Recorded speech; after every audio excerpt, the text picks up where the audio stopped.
জানি, তবে এই যে এখানে যে আর্ট করছেন এটা কিন্তু ভালো হয়নি। এটা এটা কয়বার হয়েছে? এটা কার?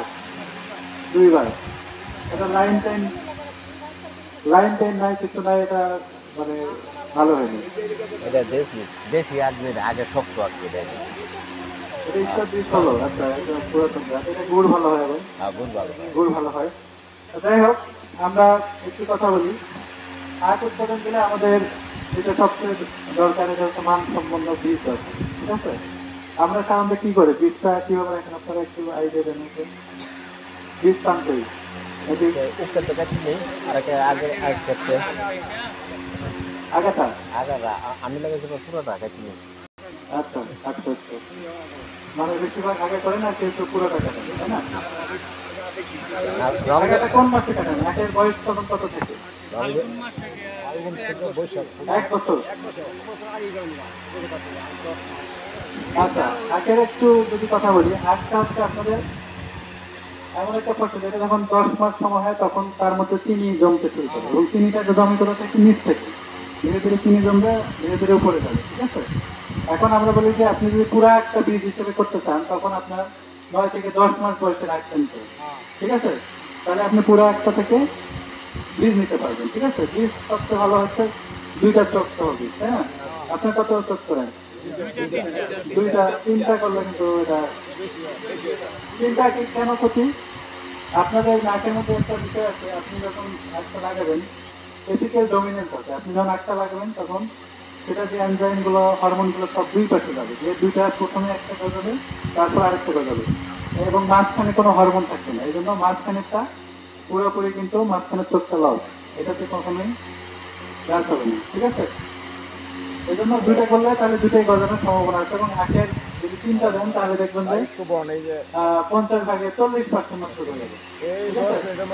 আর যদি 2টা দেন তাহলে 70% পর্যন্ত গজাতে পারে। মানে 100টা যদি চোখ লাগান 70টা গজাবে, আর যদি 3টা করেন তাহলে 40টা গজাবে। ঠিক আছে? এটা একটা বিষয়। আর আপনারা যখন আখের মধ্যে চিনি হয়, চিনি যখন সুক্রোজ হয়ে যাবে, তখন কিন্তু আর এইটা থেকে ভালো চারা হবে না। ঠিক আছে?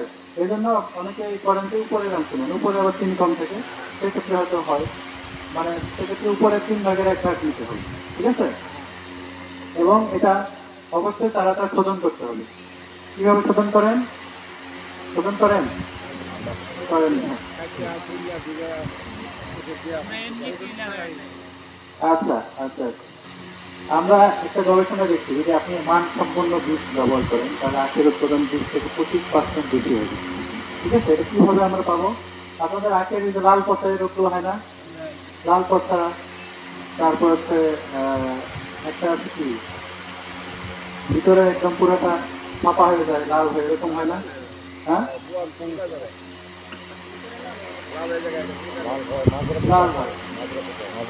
মাজরা পোকাটা হয়, মাজরা পোকা হয়, তারপর টপসিক করার হয়, অনেক কিছু হয় শরীর। কিন্তু আপনাদের আগে কিন্তু আপনার যে রোগ হলো সেটা কিন্তু চিকিৎসা নয়, এটা জানেন কি? পোকা হলে চিকিৎসা আছে, কিন্তু রোগ হলে চিকিৎসা নাই। যেহেতু চিকিৎসা নাই, এই জন্য কিন্তু আমরা আখটাকে শোধন করতে বলি। শোধন করলে কিন্তু আপনার তাহলে রোগগুলো আর হবে না, 3 বছর আর হবে না। ঠিক আছে? সবচেয়ে ভালো হচ্ছে, অনেক সময় একটু গবেষণা থেকে আপনাদের জাত চাই, তাই না? বীজ দেয় না?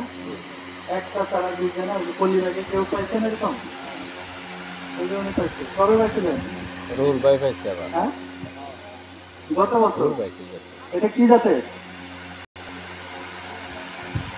41। তাহলে এই যে একটা সুযোগ আছে, উনি যেহেতু গত বছর পাইছে, তাহলে আপনি কি যে যে কতটুকু জায়গায় পাইছেন? 1 বিঘা। এটা থেকে বীজ রাখছেন না, নাকি ভুল করেন? না, এটা কিন্তু ভুল করছে। এই যে উনিও পাইছে, এই যে রুল বাই পাইছে।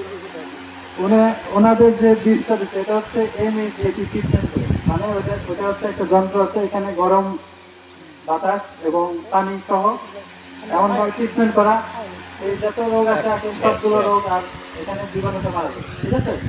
এবং উনি হচ্ছে ওনাকে